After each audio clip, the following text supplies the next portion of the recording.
Ngasi thokiba thaudoksing amasum phongkiba sefongsingligi marueba ipausin khongacharakana Manipur top channel gi maikaidigi share tawjagi mayam loi phuktaminasi ahan bamaktada marueba pawngatang khangacharakana mayamda share tawjagi satliba thasigi nipanda kukila harupna phakhiba sinmi ahum ngasi ayuk Imphal Police Commando na boljangdagi tekta kaidana kanmangamkhre nakan anigi marakta khut thonaki asu apan yawbagi paudi laikide adubo police na AK-56 rifle ama phangba ngamkhre haiba pawma akhanaba source amadi phangbe makaja tharak poina topa maroiba paw khranamo India gi selyekta Manipuri lol hapnaba ningthau sana jawbana parliament pukhatkhre India gi selyekta Manipuri lol mitai mayekta hapnanaba Rajya Sabha gi MP su oiriba Manipur gi ningthau sana jawba laishemana parliament pukhatkhre ngasi loisin khiba Rajya Sabha gi parliament mifam gi zero award ningthau sana jawba laisem bana wafam asi pukhaladuna hakibada mitai lol miyamna Manipuri lol hairaga khangnariba lol asi kumja English mapan maudraga nithoi gi August gi sachat kunda Indian Constitution gi nipan suba schedule sanakibane Manipuri lol ga loinana Konkani amadi Nepali su nipan suba schedule sanki adubu Manipuri lol ga loinana sanminakiba lol ani asidi India gi selyekta yawkhre Manipuri lol asinga sidi mitai meyekta MA gi ahanba semester phawba tamle maramaduna Manipur miyam amadi minister N Berena matam sangnadagi ningjarakpa ama oiriba laibak asigi selyekta Manipuri lol mitai meyekta hapa si government na thabok oina onthoknaba ningthauna August House ki kuthangda lenga ki pukning chingsin ki haiba pawmasu ngasi phongkiba se phongsingda phongnari Kasa tharak poina topa paw manamu official singa thawoidradi se ibirau speaker Manipur Legislative Assembly gi members sida government official singa ikai khumnaba utaba amadi thawoidaba yawrabadi assembly secretariat MLA singa se oina thagat pirau haina speaker yumna khemsana phongdokre Taramuthu Shubha Manipur Legislative Assembly gi Taraganithu Shubha Mifam gi ngasi tarik ni sanba numita Community and Rural Development gi demand for grants pass taunanaba khanabada saruk yakiba MLA Kemega Sandrana pukhalakpa wafam amagi matangda sagoladuna speaker Y Kemsana mathaki wafam asi phongdokhibani maana hai government officials singna MLA thawoidabi yaroi MLA singi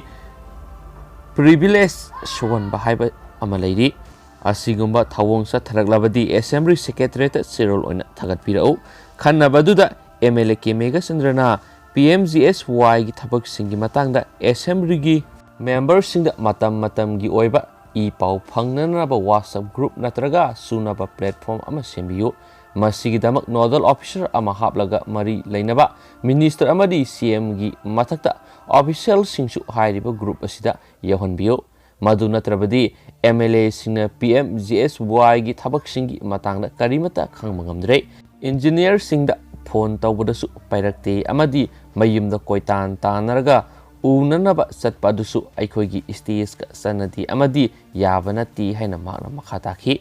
matang aduda speaker na MLA gi wafam adu marakthana bridge of privilege ka mari leinana assembly secretariat zero thagala o haina phongdokhibani haina pawman su makhatari marak thana maruiba pawng katang mayamda hapsaramgi mapalamgi pawdi oire adubu khangjinbadadi kanaba pawmani anauba study da Thailand da COVID-19 ga manaba virus sienba Sekpi Thengn anauba study amada COVID-19 thoganba virus ga manaba COVID-19 virus sienba Sekpi khara Thailand gi nongphok thangba sarukta thengnakhre haina media da phongnakhre anauba virus adu wildlife sanctuary amada horsu Sekpi mangagi ida yoramba thenaki amasum Bangkok ta leiba Chulalongkorn University gi research tawbasina hairiba virus aduga SARS CoV anigi genetic code ka sada 91.5 manaba thenaki haina journal Nature Communication lebapu ponumita phongkiba study amada hai haina Russia gi Sputnik News Agency na phongki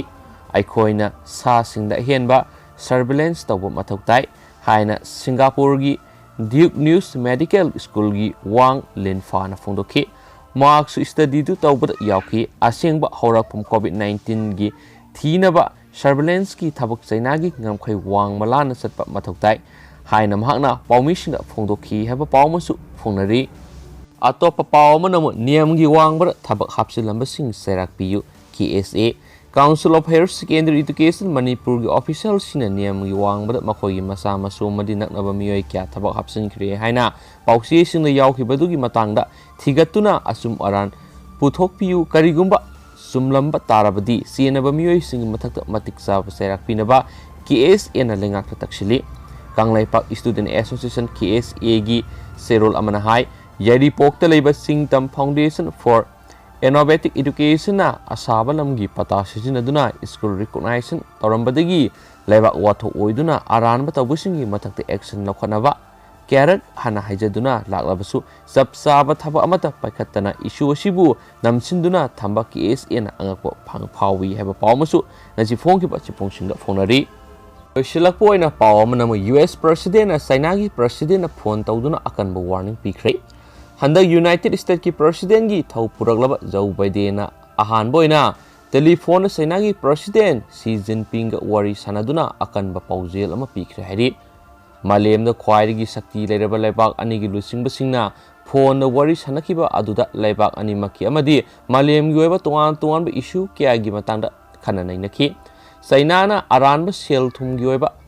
khongthang sing paikhalakliba amadi malem na yanaraba human right pu Seranana sijinaduna miyoi kya ot naibigi thabak satharibadu khudakta lepnabasu bedena maki paujelda tasing na khangan khiyari Beijing na paikhatliba ka henjinba amadi luzadaba economics practice Hong Kong da sathariba miyot mine Xinjiang da miyoi bigi hak khongoi nariba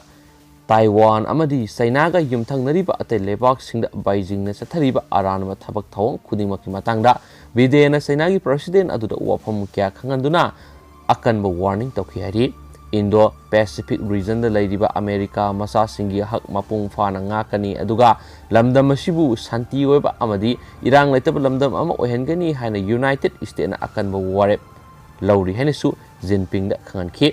America gi marup mapang oina satminariba leibak sing amadi Indo-Pacific region da leiriba America masa singbu ningthi na ngak senaba amadi aki khanglingi ngakthoknaba America na akanba thabak sing min uba ngamba mawongna paikhatkani hainasu China gi president aduda phongdoki hairi White House na thadorakpa statement amagi matungina malem gi khwairi sakti leiraba leibak ani gi lusingbasingna phone sanakiba wari watai aduda hauji malem gi miyamda sathiba saitheng pirakliba COVID-19 gi laisat adu karamna thengnaduna laksingadagi haibagi matangdasu wari sanaki malem gi oina haksiel gi lamda pirakliba saitheng gi matangda climate change amasum athing arak amata yauduna nuclear khulai semgat sagalakliba amadi paikhatnaragliba kya asi thingnabagi matangna sulusingba anina khanakibaga loinana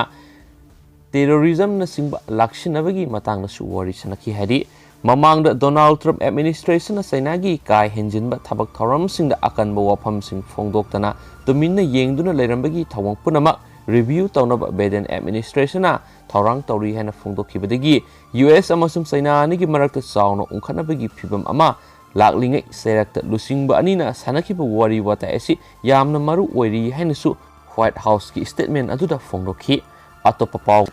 court tawkiba White House ki statement amagi matungina mamangda Trump administration na China dagi pusilakpa lalon pot singda lauramba tarif adudi makata na aduma sanahan khigani hainasu US president na laukthokhi haideba pawmasu phongnari